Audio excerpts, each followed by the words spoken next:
Welcome to Pod Save America. I'm Jon Favreau. I am Joe American, filling in for Jon Lovett until we get done with the Mar-a-Lago part or this grows tiresome.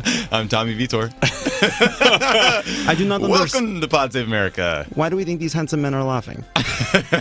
On the pod today, we have civil rights activist DeRay McKesson.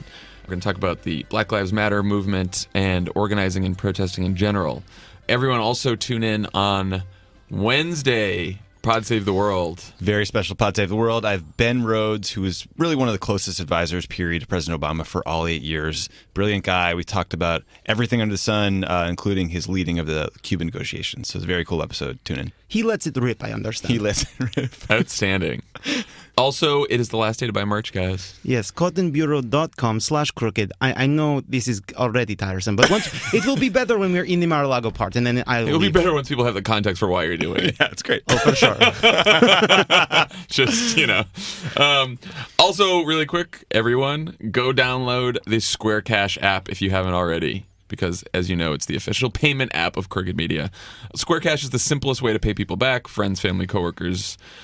Sending and receiving money is totally free and fast, and most payments can be deposited directly to your bank account in just a few seconds. Very useful for foreign intel people paying off Trump. Yes. Yeah.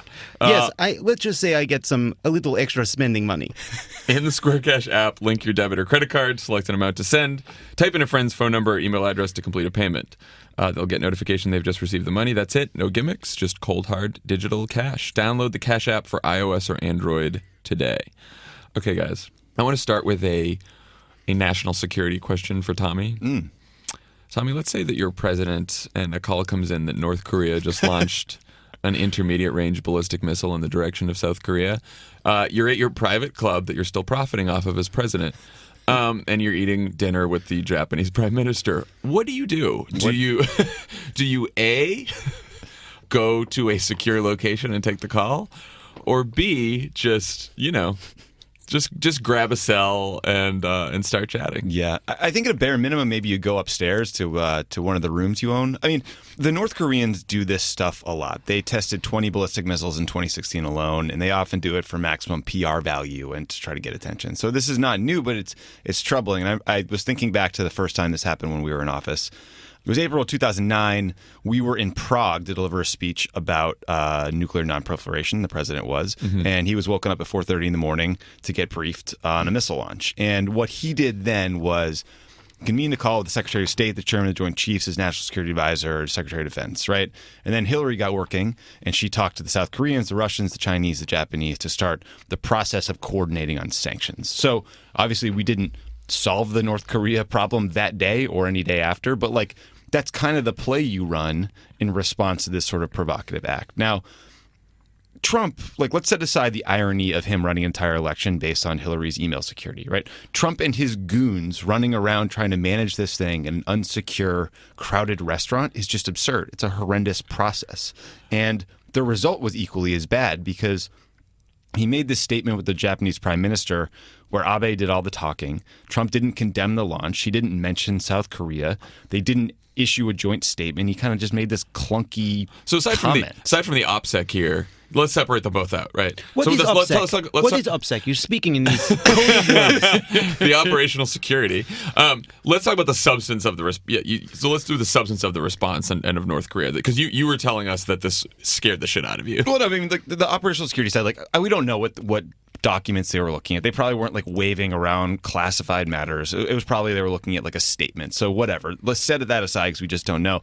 On the substance, I mean, it was just, when Iran tested a missile, they sent out General Flynn to demand to put Iran on notice, right?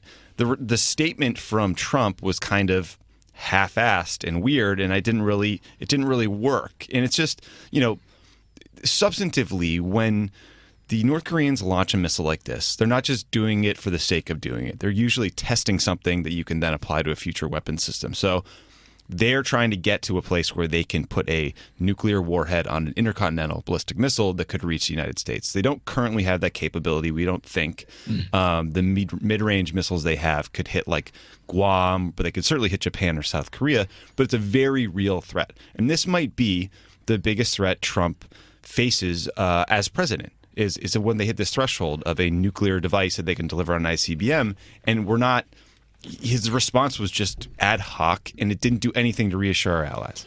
And so that's scary enough, but it's all going down in the middle of the dining room at Mar-a-Lago. Yes, America is a wonderful country. You come here, you get a job as waiter, you get to see President of the United States doing highly sensitive, classified meetings in wedding. I'm serving iceberg wedge salads, and I'm hearing incredibly interesting things. And I'm thinking, this country, man. I come here with nothing but babushka doll. Jon Lovett got a job as a Russian intel agent at the Mar-a-Lago. He's a waiter now. That's why this has been happening. Really, I'm thinking twice about having suggested this last night. Do we think this has run its course yet? Yeah, I think so. I think it's pretty good. Hold on, let me switch out. Hold on, let me get John. Hey guys. Well done.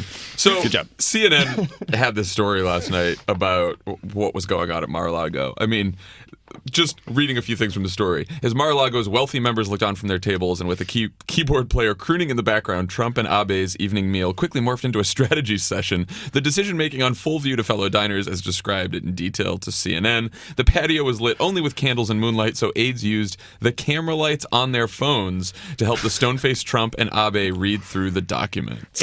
Operational Security 101. How's that, Have Tom? your cell phone on with a light pointed at a document. That will keep it safe. Someone said a cell phone with light on is like a portable commercial satellite truck. Yeah. I talked to some people today. I think they were sort of reporting. I think they were going over the language of a possible statement or communique or joint statement or whatever it might be. That said, go somewhere else, guys.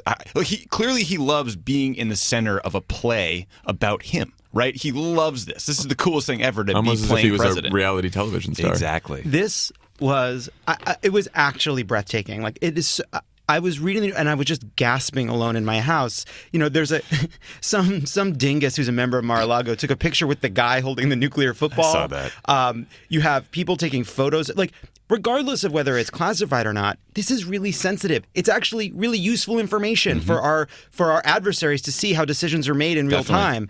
And I guess when I heard that Mar-a-Lago was going to be the winter White House, for me, all I heard was conflicts of interest. He's going to make money off of this. He's a scheming, grifting guy. Yeah, it was hard to figure out what the problem was. It never occurred to me that it was it was going to continue to be a club with events, and he'd be having Abe down after a golf tournament and some wedding where they're serving shrimp cocktails. Right. So let's say this happened at the White House. They could have walked downstairs into the White House Situation Room. They could have had a secure video conference with the Pentagon, with our ambassador in South Korea, with anyone else we needed to in the entire world. We could have had satellite imagery up. We could have seen the telemetry of the missile in real time from the Pentagon. I mean, there's a million ways you could have known exactly what was happening faster than, Googling it or whatever they were doing on their cell phones. Even if you were at Mar-a-Lago and this went down, right? We've all been on, you were just saying, we've all been on the road in foreign countries with the president when something of national security importance goes down, and they have these rooms called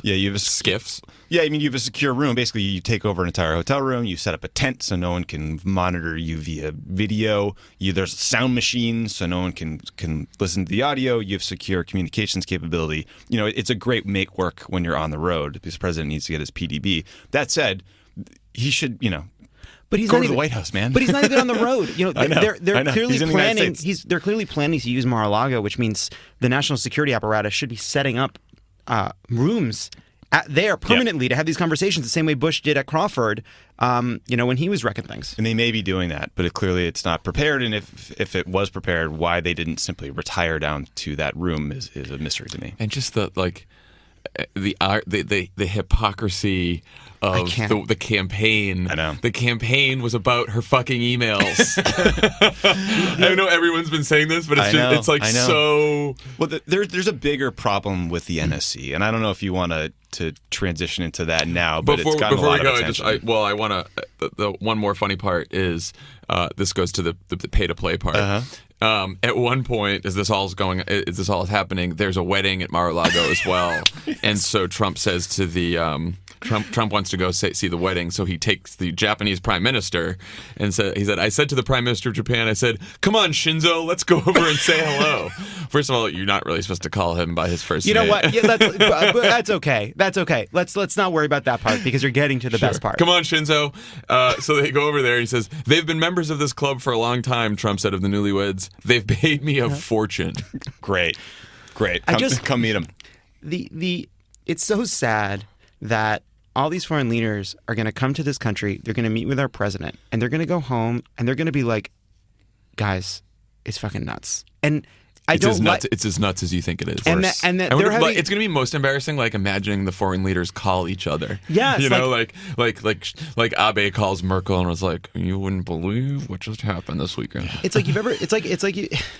I just hate that like Justin Trudeau is going to go home and have a bunch of really funny stories that he's telling his buddies up in Canada, and it's like, hey, don't make fun. I don't want to be on. It's America, man. Yeah. I don't like that your stories are about us and I'm sympathetic to them. Well, you know, and the backdrop of all this is that Trump has been just demagoguing the fact that the Japanese don't pay us enough for the defense capabilities we give them, right? And then you have a population of people that are living in the fear of being nuked by a madman in North Korea, and Trump's just like putzing around at Mar-a-Lago with them. I mean, this is not a serious response to a very serious threat. I mean, the good news here is I heard that when they went to the wedding, everyone at the wedding was very finely dressed in Indochino suits. Oh, that's great. Yeah. Indochino is one of the largest made-to-measure menswear brands, guys. You get a high-quality suit made to your exact measurements for a perfect fit, and you also get to customize your suit just the way you want it. So let's say, you know, you're at this wedding and you're reading over classified documents because the president left them on the table next to a shrimp cocktail. You want to look your best, so you're going to wear an Indochino suit. You got to wear an Indochino suit. And before the big night, you want to visit a showroom or shop online at Indochino.com. You pick from hundreds of fabrics, choose your customizations from lapels to pleats to jacket linings and more. You submit your body measurements, and then you place your order and wait for it to arrive in just 4 weeks. This week, Pod Save America listeners can get any premium Indochino suit for just $389, guys. It's a good deal. Think about all the incredible, interesting conversations you can overhear in an Indochino suit at the Mar-a-Lago Winter White House. So all you have to do is go to Indochino.com and enter Crooked at checkout. That's 50% off the regular price for a made-to-measure premium suit. And shipping is free. It's Indochino.com, promo code Crooked, for any premium suit for just $389 and free shipping. Go get it today. Everything that happened in Mar-a-Lago this weekend, it's sort of a backdrop to larger issues with the National Security Council that are sort of coming to a head today. Not just with National Security Advisor Michael Flynn, who he could be fired by the time you listen to this podcast, or he could be there another 4 years. We don't know. That's a good point. We have jinxed things a few times, so we have. It'd be nice if you were fired while we were doing this. No predictions here, but it looks like he's on thin ice, many people are saying. So the New York Times story, which is very fascinating, is called Turmoil at the National Security Council from the Top Down by David Sanger. It's based on 24 current and former National Security Council officials commenting. I love David the sourcing Sanger. on these stories. Like the Washington Post had 9 people saying that Flynn had talked about sanctions with the Russians. Like they're getting you guys dead to rights. 9 sources. I think we've got it. Look, it's so funny to be like, I have 8, but I'm not that. I want to get one more. One more. Tommy, as a former staffer at the NSC, what were some of the most troubling things about this story for you? I mean, what's most disconcerting to me is how disorganized the NSC sounds. Because this sounds funny, but like the National Security Council lives and dies by good process. Like paper and how it's worked and who gets to see it when is very important. They run, you run a process where hard questions are debated at lower levels. They make as many decisions as they can, then they run it up to the deputies. And then by the time it gets to the National Security Advisor or the president, things should be worked over. And you should have worked out the details of, say, banning all Muslims.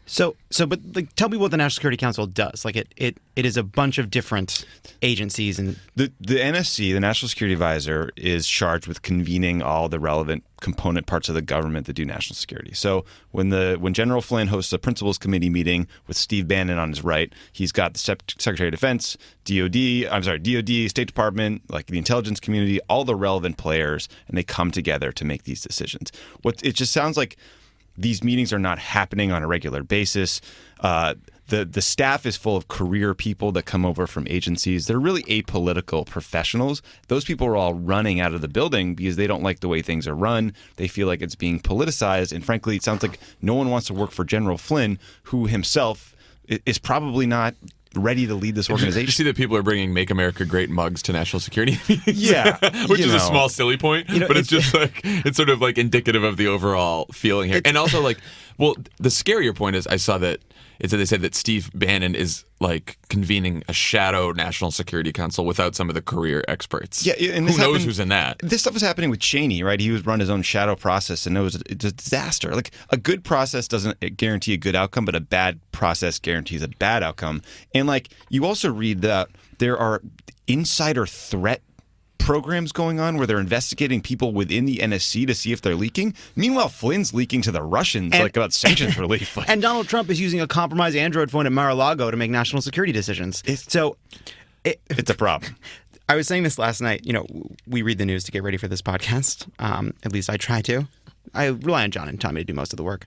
But reading the news last night felt like the scene in Ghostbusters where Sigourney Weaver opens the fridge and she's like, you know, I was seeing this Flynn story, and I'm like, wait a second, that's an egg cooking on the counter. And then I'm reading a little bit more of the details, and it says that Mattis almost ordered basically a war against Iran, and then kind of changed his mind at the last minute because it leaked. And then you open the fridge, and it's like, there's a fucking monster in it. It's like, there is no Obama, only Trump. I want to talk about that point about Mattis, too, because everyone's like, Mattis is the safe one. Mattis is the one who's going to get us through the next 4 years. But Mattis was like, yeah, we were almost going to, like, go... What was firefight with Iran. What was going on? It's not that bad. The Iranians ship weapons to the Houthi rebels who they're aligned with against the Saudis. This happens fairly regularly. We've interdicted a number of ships sending over this stuff. What it sounds like is he had his eye on a boat and he wanted to interdict it, which is fairly standard, but was worried, given how bad the Yemen operation had gone, that if this thing devolved into a shooting war, this could be us versus Iran, and that's like was just too much for the load to bear. Now, I don't know the details of this. So it could have been a responsible decision then. It sounds like it could have been a responsible decision, but it also sounds like a missed opportunity to collect intelligence and prevent a pretty nasty arms shipment from happening. Can you walk us through why Flynn might be fired in that whole talking to the Russians thing? Yeah, I mean, the quick and dirty is Flynn talked to Ambassador Kislyak, who's the Russian ambassador to the U.S., a number of times before the election and during the transition. When asked about this, they all said he was discussing logistics for a call, and they denied that he ever discussed sanctions and that there were discussions during the campaign. Mike Pence, in particular, went out and really put his credibility on the line defending Flynn. Now, thanks to the Washington Post and their 9 sources, we know that those who had access to intelligence reports that monitored those communications between Ambassador Kislyak and whomever he's talking to, in this case it was Flynn, said he did mention election-related sanctions. So it's clear Flynn lied not just to the country, but to his own team. And yesterday on the Sunday shows, the little, elven conservative warrior they sent out, Stephen Miller, wouldn't defend Flynn. And he was like, I don't have any information for you on that. And then you wake up this morning and there's 3 newspapers saying that Trump's upset with him and he might be done. So Flynn has lost credibility. People didn't think he was up for the job to begin with. He seems like he's cooked. Flynn, man, anyway, he sucks. He just doesn't seem smart enough. Good point. Well, the question is too. The other one is, I almost had a really bad spit take on that. I saw people wondering if Trump knew that Flynn was talking about sanctions to the Russian ambassador, and that's the one reason that maybe Flynn doesn't get fired here. Interesting. Stay woke. Because they won't say either way. Because Trump basically said, I don't know what Trump was asked about this on the plane to Mar-a-Lago by reporters, and he said, I don't know what you're talking about. I'll look into the story. Total lie. Of course, lie. He knew. This is true in like any profession. It's true of executives in Hollywood. You can either be stupid or you can be an asshole. But you can't be both. I feel like I know plenty of stupid assholes. No? Yeah, they don't do that well. Yeah. But I mean, I think the question for Flynn, there's a law called the Logan Act, which, people are talking about whether it's relevant here because you're not supposed to have these contacts with foreign officials. That's probably not going to be enforceable or enforced. The question is, did someone come to him and did he lie to an investigator in the process of these conversations? Did he lie to his own team and lose credibility? I mean, seemingly he's lost the entire national security apparatus of the government. So I don't know how he could stay in that job. Couple other tidbits in the New York Times story. There's so much happening. Yeah, I want to go through a few more. And while Mr. Obama liked policy option papers that were 3 to 6 single-spaced pages, council staff members are now being told to keep papers to a single page with lots of graphics and maps. Quote, "The president likes maps," said one official. So I remember vaguely similar stories about Bush, about how he liked the things to be one page. But I got to tell you, I don't think it should be one page, including illustrations. 9 bullets. I mean, was, listen, was we the max. all been up late the night before a term paper was due, and all of a sudden 10 pages becomes 12 pages because you added a couple pictures. Is Trump a geography buff? I don't know. Now, I'll give credit to our Intel Community and Defense Department. They can produce some pretty cool maps, okay? There's some cool stuff you can see visually from these guys. But how about the basic information as well as the maps? In fairness, though, these are a lot of countries Trump is finding out about for the first time. I mean, he really doesn't know anything, so it is fair that you should start with the basics. Come on, Shinzo, we're gonna go bomb this one. Now, Shinzo, you come from the Show me your country. Show me the bunch of islands, but not the Philippines. That's a different thing. It's a different bunch of islands, Shinzo. Also, by the way, just a small thing, he had recently talked to the president of China, so he thought that Japanese names were organized the same way that Chinese names were. So in one tweet, he goes, "It was great meeting with President Shinzo," instead of saying President Abe. I did not notice that. You notice the Chinese media has taken to calling him a paper tiger in print and mocking him with BuzzFeed-style quizzes about why he's weak. Also, so that's not going well either. RT is starting to mock him. They're starting to run that. Saturday Night Live clips. Well, it was only a matter of time till Putin, that worm turned. Right, because Putin's main goal is not to be buddies with Trump; it's to destabilize the United States. And right? look, we here at Crooked Media cannot confirm the contents of the dossier. But that's all I'll say about that. Okay, cool. The other part, this goes back to Bannon setting up the Shadow Council. There was a quote in the story. For his part, Mr. Bannon sees the United States as headed toward an inevitable confrontation with 2 adversaries, China and Iran. I mean, Jesus Christ, that might have been the scariest part of the whole story. I was because this is the guy running national security, essentially, because Flynn's out there doing whatever and probably going to be fired. In Flynn's book, he compares himself to Machiavelli and Steve Jobs. Jesus. Think different, Michael Flynn. One way he's thinking different is talking to the Russians about national security matters. Another way he's thinking different is he was surprised to know that you couldn't just ship more arms to Saudi Arabia. Yeah. So I got to tell you, this story is incredible, but there are parts of the story I'm like, all right. That's the part that every administration goes through, learning the different parts of the levers of the government. I'm like, I don't know that a 3-star general who ran the Defense Intelligence Agency should know that he was the head of the DNI, man. The I was trying to find one thing, but he's terrible. No, I mean, look, that's one of those things that could be a garble and someone treating him unfairly. But boy, yes, there's some pretty well established procedures for how these things get done. How about Katie McFarland in a national security meeting saying that we need to make America great again? And that was an all hands, all staff. And those are the people that are all career staffers who don't want to hear that kind of stuff. Can you imagine people with their notebooks I got to take notes in this meeting, and she's like, make America great again. Okay, let me write that down. She is not up for that job. That is an incredibly hard job. But the anecdote that shocked me, or that made me laugh really, was her giving people the wrap it up Oscars style thing at NSC meetings. I like that. I mean, I think that's a great idea. Those meetings are way too long. People talk way too long in meetings. Let's wrap it up. You should. I give Lovett that sign every once in a while during the podcast. Guys, it hurts my feelings.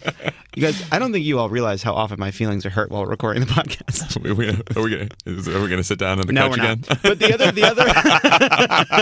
the other thing, I would say that the saddest part of the story, the most pitiable part of the story, is when there's a bunch of national security officials are having a conversation about whether or not they should start writing draft tweets. In the hopes of getting them to Trump and maybe influencing. But that's my point about there's not serious meetings going on with a process that are leading to decisions and policy ideas. It's the NSC's getting together to write tweets. That is not a good use of time. You see, it's like these staffers who are not political are just there for years and years, just not knowing what to do. And these are such dedicated people. They are serious. They got their pleated pants, and they do their best, and they love this country, and they really, really care, and they are not funny because I tried making jokes, and it doesn't work. And I feel bad because I just know how deeply they want to do a good job for the administration, and they're not given the ability to do it because they're monsters. I think some of them are funny. Aside from some of them are funny. Aside from the New York Times story, there's also, by the way, that Observer story that said that the intel community is withholding information from Trump because they're worried that the Russians might find out. And the senior DOD official says the Russians are probably in the sit room. Yeah, I don't know what to make of that. What do you think? I'm worried that they think that. I'm equally as worried if the rogue National Security Agency is deciding that they don't have to give the President of the United States the information they're collecting. Like, that too is not acceptable. That is coup light. Well, at the same, this is listen. A lot these of bad guys options always here. support. There will always be things where the CIA is not going to the president every time and saying we pay off Bob Smith in this government to get this. Like, they don't. There's a need to know for some of these things, but.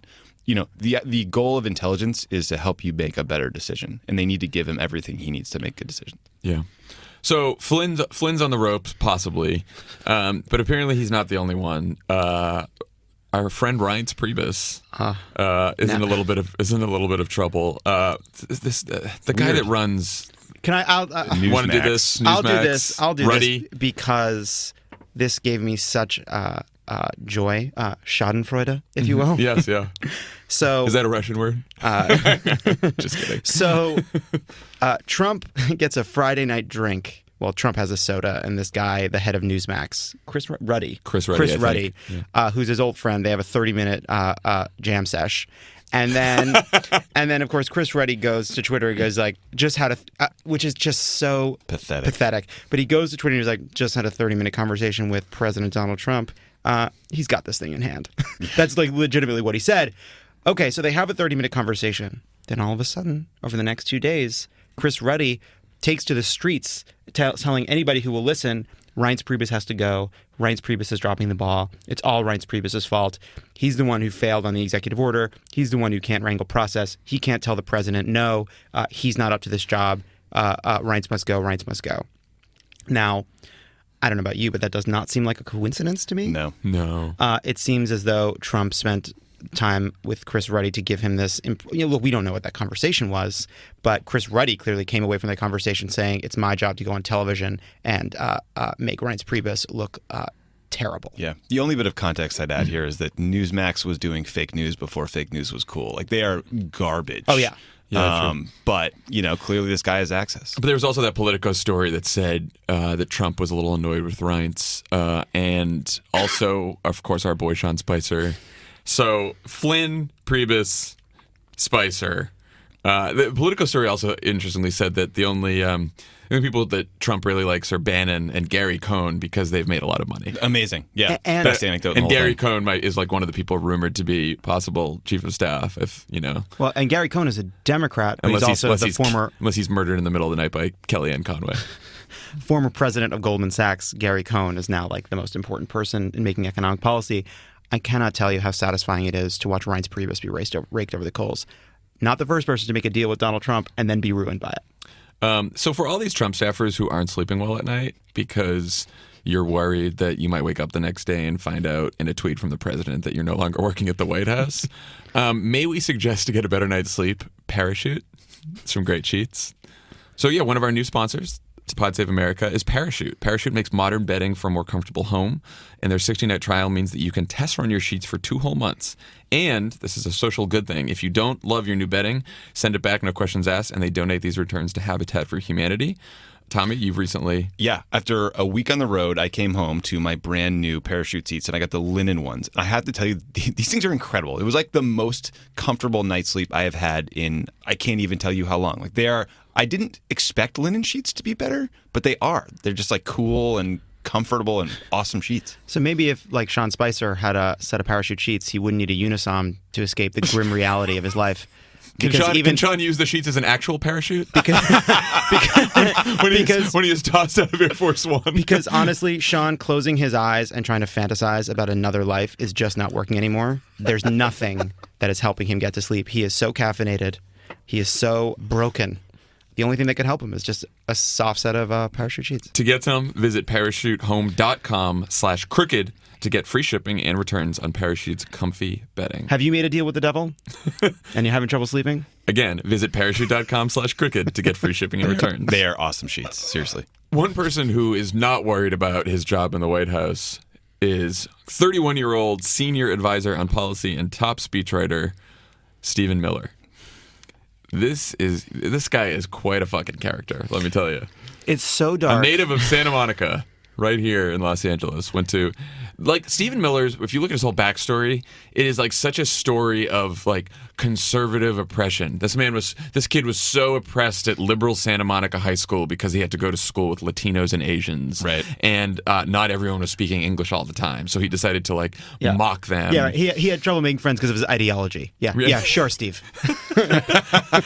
He ran for student government president and was booed off stage by 4,000 people. That's all you have to know. And apparently he relishes it. Like when people don't like him, he likes it, which is sort of a. What this reminds me of actually a lot is Ted Cruz, which is exactly. It takes a lot to be the kind of person so despised at every stage of your life that at every stage of your life, all these people emerge to say, "I knew Steve, and he's the worst." And you get this sense that this is just a giant bit of payback to all the people who said he wasn't cool, who didn't want to dance with him. I don't know, but he is. He's like, "I'll show you. I'm going to go be a nationalist." He came to prominence during the campaign because he would give an entire speech as a warm up to the Trump speech, and he clearly adopted the language of Trump because he says things like, "The powers of the president will not be questioned," which is just eye-rolling Trumpian bluster. But that was, guess what, buddy? We're questioning it. And protesters are questioning it. Yeah, we should say, by the way, questioning he it. was on the Sunday shows. He was on all the Sunday shows Sunday, which is why we're talking about him. And it was like the craziest performance ever because he just the lies were just lying. I used to think Kellyanne Conway was the best liar of the whole administration. Not the best liar, but the most joyful liar. Like, she enjoyed telling the lies, right? She says them with a straight face. Miller's giving her a run for her money because what he was saying about voter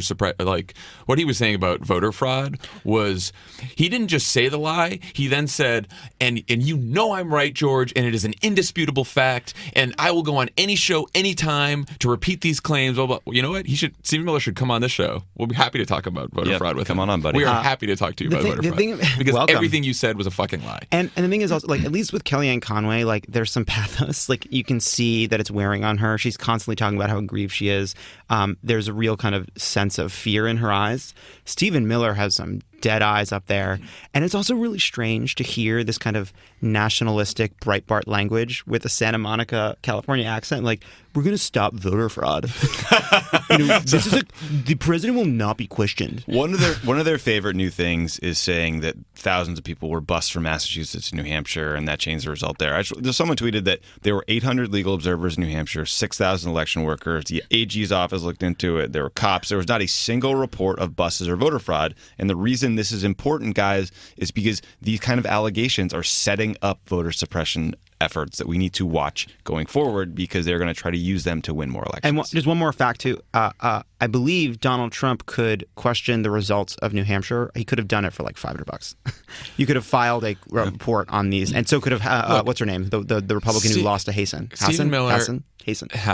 Stephen Miller said, anyone involved in New Hampshire politics knows this is a problem. Immediately afterwards, the former Republican Attorney General, state GOP chair, all these Republican politicians in New Hampshire said, absolutely, voter fraud has not been a problem here. Republican politicians. And he said anyone would tell you it's a problem. No one would tell you it's a problem. Yeah. Also, he has this whole thing where he said it is an indisputable fact that 14% of non-citizens are registered to vote in this country. That is completely false. The people whose study he referred to has said that's false. They wrote the study.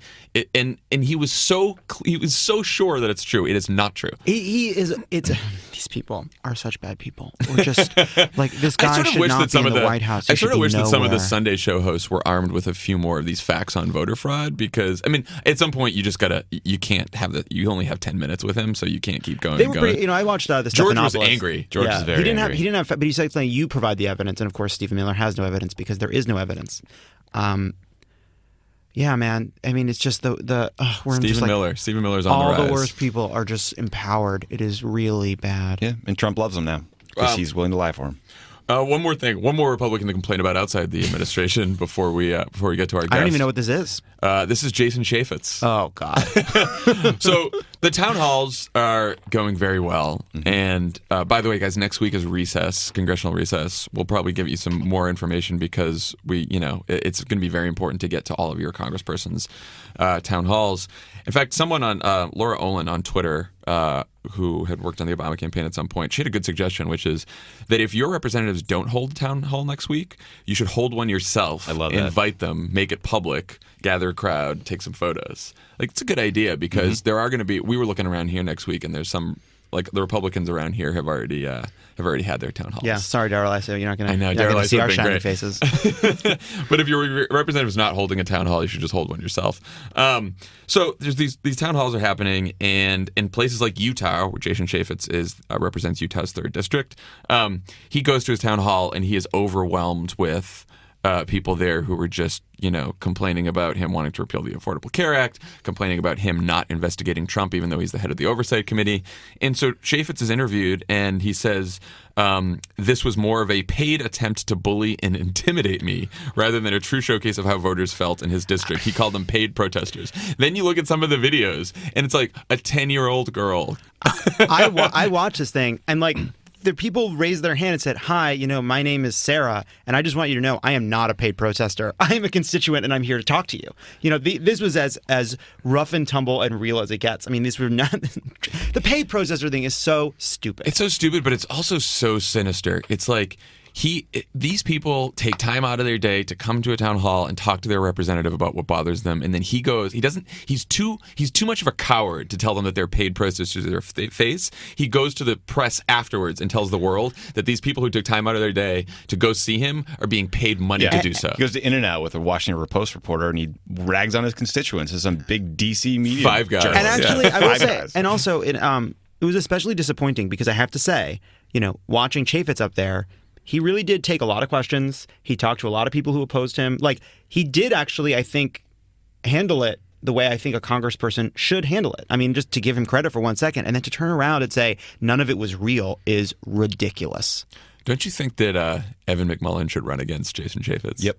Yes, Evan, friend of the pod, Do it. get in there. So it was said in that longer Washington Post story that you referenced, Tommy, that Chaffetz was thinking in 2020 he might run for governor. He should. Fine. Evan, McMullin should go do it then. Utah, it's yours. Jason Take Chaffetz is sort of a dangerous person to have in a leadership position because he just won't do anything to put any real oversight on Trump. Yeah, I mean, That's his job. I his think job. it's actually Supposed to investigate. We should step back from this for a second because what we're seeing at Mar-a-Lago is so galling and so breathtaking. All these violations that the Trump administration is doing. You see more and more stories about his sons continuing to go off to foreign countries to make deals. All of it is happening, and it's exasperating. But we should remember why it's exasperating. It's exasperating because Donald Trump, who has spent his whole life living without consequence, now is a president without consequence because the Republicans have abdicated their responsibility to just hold a fucking hearing. Yeah. God damn it. It matters. It matters. Okay, when we come back, we will talk to someone who has been at the center of an organizing movement over the last couple of years, DeRay McKesson. This is Pod Save America. Stick around. There's more great show coming your way. Pod Save America is brought to you, as always, by SeatGeek, the first place we go to look for tickets to a game or a concert. We all have the SeatGeek app on our phone, right, guys? Mm-hmm. Yeah. Perfect. And have we... Why'd you say that like it was an accusation? I just want to make sure. We got to get the cash app. We got to get the SeatGeek app. All right, good. I got all the apps. I used to Perfect. see Chance the Rapper a while back. Oh, there you go. He won a Grammy. He's the best. The best. And SeatGeek does all the price comparison for you by searching multiple ticket sites and ensuring that you get the best possible deal. And you save all the time and money. Best of all, as usual, the Pod Save America listeners get $20 off their first SeatGeek purchase. You get a rebate right to you. So, to get your $20 rebate on tickets, you've got to download the SeatGeek app. You got to go to the settings tab and click add a promo code. The promo code is... It's crooked, guys. It's crooked. Here's the thing. You're on Twitter. You're reading about the news. It makes you want to die. Click over to the SeatGeek app. Check out something to entertain yourself. Yeah, distract yourself. Get That's what the away. world ends. Get away from... North Korea has ICBMs now. Go to a concert. Diversions. Enter promo code crooked, and you'll get $20 off after you've made your first ticket purchase. Again, download the SeatGeek app and enter promo code crooked today. Our sponsors. On Pod Save America today, we have civil rights activist DeRay McKesson. DeRay, welcome to the show. Hey, it's good to be here. Good to have you. So we were just talking about protests and organizing. We were talking about some of the town halls. You obviously have a ton of experience with this. You were one of the leaders of the Black Lives Matter movement. So I think BLM was extremely successful in changing the conversation about race and police violence in America, particularly raising awareness. What are some of the lessons you learned from the movement that you think could apply to the resistance today? Yeah, so many things. So the first thing is that I think about protests is this idea of telling the truth in public. That what we did with our bodies is that we told the truth that Mike and Rakia and Ayanna and so many people should be alive, that we disrupted board meetings and commissions, so the truth that they weren't using their institutional power in ways that benefited the lives of people of color. And I think what we've seen spread across the country, not only for the past 2 years, but definitely since January 20th, is even more people willing to tell the truth in public, like to put their bodies on the line and to see that as like a valuable thing. It is sort of interesting that 2 years ago, it was not cool to be a protester, right? It was like, right. I remember people who loved us as people were like, this is not the right way to do it. And now it's like everybody's a protester, which is, I think, good for democracy. Interesting to look back on. The second thing is that we aren't born woke, but something wakes us up. And I'm mindful that, like, for some people, it really is like a tweet or a poster or a Facebook post or like that random conversation.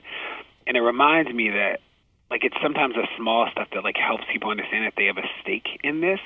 And like you said, I think for 2 years we were fighting the awareness battle, that we're trying to convince people that there was a problem. People didn't believe that the police in 2016 killed 3 people a day. Like, they just didn't believe it. And we won the awareness battle. I think that after the awareness part of the work comes the deep organizing. Like, can we build an infrastructure that allows us to capture the energy that's out there? I think that that's where we are writ large right now. And you talked about you need something to sort of wake you up. You weren't born a protester. You didn't do it your whole life. You were working in schools. You were working in the Minneapolis public schools. And what was it that made you get in a car and drive to Ferguson in 2014? What was sort of your moment? Yeah, I was a teacher, so I taught 6th grade math in Eastern Europe, Brooklyn, and worked at the Harlem Children's Zone, opened up an after-school center in Baltimore. So kids and like the work of equity in education was always really central to my heart. And I was in Minneapolis. It was August 16th. Mike got killed on August 9th. It was August 16th. I was sitting on my couch. It was 1 o'clock in the morning, and I saw the protest on CNN, and I saw what was happening on Twitter, and they were telling 2 different stories. And there was something about it that I was like, I want to go. I want to see for myself. So I waited till my best friend woke up. He lived in Chicago with his wife, and I called at like 7:59. It was like, hey, Donnie, I think I'm going to go to St. Louis. What do you think? He was like, if you think you should go, you should go. So I got in the car, drove 9 hours, ended up in St. Louis, had 800 followers on Twitter, didn't know anybody. And that was my story. And if anything, I like felt called at the very least to be a witness, like to just see for myself. And when I got there, the second night I was in St. Louis was the first night of the curfew. It was also the first time that I got tear gassed. And it was in that moment that I was like, this is not the America I know, and I'll do whatever I can to fight back, and joined so many incredible people who were willing to put everything we had on the line to not be silent. So in the past few weeks, I think we've seen an incredible growth in protest and a new spirit of protest for a lot of people who've never done it before. And that's really incredible and inspiring. And I think it's done a great job of kind of wresting the microphone away from Donald Trump. However, in some of these protests, as with any giant group of people, you've seen, an occasional trash can get set on fire and all of a sudden there are 200 reporters around it. I know that the Black Lives Matter movement has dealt with this problem, these masses of very peaceful protesters then being maligned on places like Fox News, but it all spreads outward from there to the more mainstream press. How do you control the message? How do you make sure that it's being treated fairly and not being kind of maligned by a small segment of a protest? Well, frankly, it's a little different now, right? Because there's so many white people that are protesting that it is like a whole different narrative around what force looks like and what violence looks like. But I'm mindful that people shouldn't have to protest, right? That like people shouldn't have to be at airports. They shouldn't have to be in the middle of the street. That people are outside because a wrong has occurred, and this is a response to it. So the way people's anger manifests, like I can't manage. I know how I encourage people to be out in the street, but I don't have to condone it to understand it. I think about, like in Baltimore, I think about Ferguson, so many cities where things didn't go as some people had hoped. like I understand where the anger and pain came from, and I'm mindful that people shouldn't have to be in the middle of the street. I'm also mindful that protest is like just one way to build power, right? Protest is not the answer, just like voting is not the answer, just like phone calls are not the single answer. There is no one answer. That this has to be a conversation about how do we have as many tools in the toolkit to build power. And I think that is what I'm hopeful comes next. That the awareness battles after the awareness battles where movements die, right? They change the conversation. Everybody starts to sort of see the world differently, and people think that is victory. And victory really is a combination of how do we change systems and structures, right? So how do we make sure there's equity built into systems and structures, and then how do we change minds? And I think that is the challenge. As all of you know, as organizers in some way are working for one of the best organizers we've had recently, is that the biggest organizing infrastructure exists around elections, right? It's around charismatic people. On the left, we don't have deep organizing infrastructure that's sustainable across the country that's not used in election cycles. So it'll be interesting to see if we can build that now. Can we build a network of canvassers and phone banks and trainings and stuff like that at scale that will actually become a home for all the energy that's out there right now. So to that point, in 2016, you ran for mayor of Baltimore, and I'm wondering what you learned about exactly that, about translating protests and awareness into electoral support or not, and what things you felt worked well, and what things, we have some work to do to get those institutions in place. Yeah, concrete. We raised a lot of money online, so I did no call time, which was, the first fundraising person we hired quick. The worst. She's like, I'll never work for somebody who does no call time. And we raised $300,000 in 70 days. It was dope, and we did a lot online, and so that was great. So it made me a believer that, if you figure out the right message, that people can fund these things, right? There's this myth that, you'll never raise money, and I think that was shattered for me. The second, though, is that there's nothing that can replace, getting in front of real people. So we did a lot of home, house parties. So people would DM me and be like, hey, DeRay, if I get 40 people in my living room, will you come? And we did it in all different neighborhoods in the city. And that type of organizing infrastructure is incredible. But again, it only exists around sort of election cycles. So how do we build that when it's necessary, but there's not an election coming up, I think is interesting. And then it's the nuts and bolts, no poll can replace the importance of knocking on doors and those sort of just nuts and bolts sort of things that we did well, that I think I didn't appreciate as much until the end of the campaign. That I did a lot of community forums, which were fine, but they were a lot of decideds, right? People were only coming to community forums who absolutely knew who they were going to vote for. That I would have done a lot more sort of talks in living rooms and door knocking at the beginning of the campaign that I didn't do. And the last thing is that people are not used to actually hearing solutions. That we've been tricked to believe that repeating the problem is actually a solution. So you'll be like, what are you going to do about schools? And people will be like, schools are so bad. And people are like, yes. And you're like, well, that wasn't an answer, right? That was not an answer. But people are used to that cycle, and I didn't realize that until I had to sit on a million panels and literally heard people be like, schools are bad. And you're like, that wasn't an answer. Yeah. But people are just so used to that. Did you have to deal at all with, the interesting thing about the transition between protesting into politics, and specifically electoral politics, is that politics necessarily requires compromise, right? And then as you start making those compromises to be in elected office and to be part of the system, then there are people from your organizing and protest days who will say, oh, you're selling out now, right? Because you made this compromise. How did you deal with sort of that challenge, right? Between protest and electoral politics? Yeah, it was hard at the beginning, right? I think that one of the things that I came to appreciate at the end was that this quest for purity will always lead you astray, right? That there's no way, this ideological purity that people try to have is just impossible. So I think about on the campaign, people would be like, DeRay, you've not done anything in Baltimore. And it's I don't know. I literally don't know what else I could do, right? It's I opened up an after-school program. I was a community organizer when I was 15. I trained a third of all the teachers in the school system for 2 years. But it didn't matter to people. It was if they did not personally see me on their block, I was never an organizer. You're okay, that is crazy, right? That's wild. Or there were people who just I think about one of my biggest contentions with the Hillary-Bernie battle that happened this last election is that people forgot that we live in a world of real choices, right? That we don't live in the world of ideological purity. We live in a world of real choices.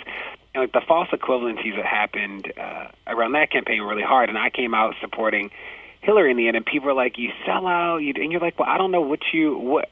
One of these two people is probably going to be president. I prefer this one over the other one. She's not perfect, but like you were willing to sacrifice everybody on the stake of like she's not perfect, and like that is just a wild thing to live in. So I'm not willing to sacrifice real people's lives for this mythical ideological purity." Right, and these differences become magnified through the media and through social media too, right? Yeah. When that's what we always say here. It's like there are real differences between these candidates. I mean, we were talking about this at our live show in Brooklyn on Friday with the DNC candidates, right? Like I think that sometimes the differences between these candidates are magnified in a way that it's like, yeah, they're all progressive, they'll all be really great. Right, like people saying like if Tom Perez wins, the Democratic Party is done, or if Keith Ellison wins, the Democratic Party is too far to the left. It's like, guys, they're not that different. Right. Right. No, not at all. And I was just with both of them. And the Pete, I don't know how to say his last name. Pete. Buttigieg. We learned it. Mayor Pete. I practiced it 20 times before we interviewed him. Buttigieg. I like him. I had never heard him talk before. Got to tell you, there is a groundswell on Pod Save America for a mayor named Pete Buttigieg. Yeah, he was like really. I had a one-on-one with him. I was like, I like this guy. But yeah, people, the Tom McKee thing. You're like, guys, this is not. But people are like, people are in my mentions when I tweeted this picture of me and Tom, and they're like, "You fraud! I can't believe you sold out. He's neoliberal." It's like I don't think you even know what neoliberal means. I think certainly you're just like using words. Dre, you said something earlier that was interesting to me, which was how do you get people to believe something so awful like 3 police shootings a day that they just don't want to believe? And I feel like the Hillary campaign faced a similar issue. It was like no one could believe that our election was actually hacked by the Russians. It was just too bad to believe. And there's this like major obstacle to getting people to come to terms with these things. I'm wondering, or just how bad Trump is now. Yeah, or what did you learn about how to break through that barrier? Yeah, I think that one of the things I'm sensitive to is that I think the left gets seduced into this notion that the best idea wins. And I think what is probably more true is that the idea that gets beat into people's head the most wins. Mm-hmm. And I think that what was potentially easier for us because the police were literally killing people. So it was like, hey, do you see that person who, like, they killed? We're just, like, repeating simple truths over and over and over again. And I think that helped. And also reminding people that this is like your grocery store, right? That person got killed at your grocery store, and that person got killed at your gas station. And like this idea that the trauma is actually really close to you, whether you see it or not, right? That it's coming, that it's there. I think that in this current landscape, that's what the right does really well, right? Simple messages, like it's not, death panels is not a very complex idea. It's a simple message. And they just repeat it over and over and over. And then the left, what the left does is like, tries to add nuance, and the challenge with nuance is while it might be factually true, it's just hard to repeat over and over. So if your response to death panels is like, well, Section 3000 of like the Affordable Care Act doesn't actually reference that, like nobody cares, like nobody's listening to that. You lost. And I think that we haven't figured out how to like just distill these simple messages. And with Hillary, I think that one of the big sort of missed opportunities of her campaign was that there was no real surrogate. So you think about like Katrina Pearson. We all know Katrina, right? Like bullet necklace and all. We remember her on the news. Yeah. And you think about Killer Mike with Bernie. It's like there's a section of America who didn't know who Killer Mike was before he became sort of a stump guy for Bernie, and he was really effective. And it's like, well, who was stumping for Hillary? I don't really know. Like, I don't know who was talking about her $100 billion economic investment plan in low-income communities, or her plan to undo the crime bill, or the nuances of the way she wanted to deal with police. Like, I don't know who was saying that. Is there anyone you see out there right now, a Democrat, that you think is speaking in that kind of clear, simple way that really drives home the point of, what our policies will do that are better than the Republicans, what Trump is doing wrong, that sort of speaks in that way that's not about persuasion, but about hammering a point home? You're trying to get me in trouble. No, I'm not. I'm not. You don't have to answer. You're free to say whatever you want here. This is just a place where we can have a conversation. It's a delight. I think that the normal cast of truth tellers is like Warren, Booker. I've heard a lot that like Kamala Harris is starting to use our voice in powerful ways, given that she's new. But I don't know if we have the person yet, right? Like the person. Yeah, I don't think we do. I mean, I haven't seen it. I'm sitting right here, guys. Lovett thinks it's him. I mean, you are the speechwriter. You guys are the communications guys. So, yeah, well, I don't think we have it yet. I think we might be close. People are still really timid. I fear that the Democrats might take the high road to oblivion, right? That we might handshake, high five, and wait for the next go round, and then not exist in 2 and 4 years. Whereas the Republicans are just really dogged, right? They're like, we don't believe this. They're willing to shut down the whole government, and we're like, we're going to let this nominee go because might fight for the next one. Whereas the Republicans are sort of like, no, we're going to shut down everything. Yep. And I'm interested to see who's going to show up to the fight on our side. DeRay, last question, then we'll let you go. Tell us a little bit about resistancemanual.org that you put together, which is a little manual to sort of help in the resistance against Trump and other things. Yeah, so it started with this core belief that people need to know information before they take action, right? So it's this get informed, get organized, and then take action. So we built a Wikipedia site that literally just logs every single thing about the Trump administration, all the plans, the people, ways to get involved locally, readings that you can do about race and equity, so that people can be informed. One of the things that people would ask over the past few years is what can I read, what can I do? And there was just no good repository for that, so we tried to build one. So the resistancemanual.org is that place, and it's a wiki site. So if other people have things they need to add to it about immigration or about Obamacare or about any issue about what Trump's doing with the disability community, all of those things can be housed there, and we built it for that. So that is just one of the projects that we plan to roll out. But I'm sensitive to, people should only take action when they understand. And how do we build mechanisms and spaces that allow people to understand really complex information simply and quickly? And that's what the Resistance Manual aims to do. Awesome. Well, everyone go check it out. And DeRay, thank you for joining us today. Thanks for coming. Yeah, you're really good at this. You should do it more. Good to talk. Bye, y'all. Take care, DeRay. Bye. If you enjoyed this episode of Pod Save America, there are other great new and archived episodes you should go check out. Subscribe via iTunes, Google Play, Stitcher, Spotify, or wherever you get your podcasts. Thanks again to our sponsors. Please support them the way they support this podcast. And also, check out Tommy Vietor's podcast, Pod Save the World. Subscribe to that one and don't miss a new episode of Pod Save the World every Wednesday. Thank you very much for joining the pod, and take care.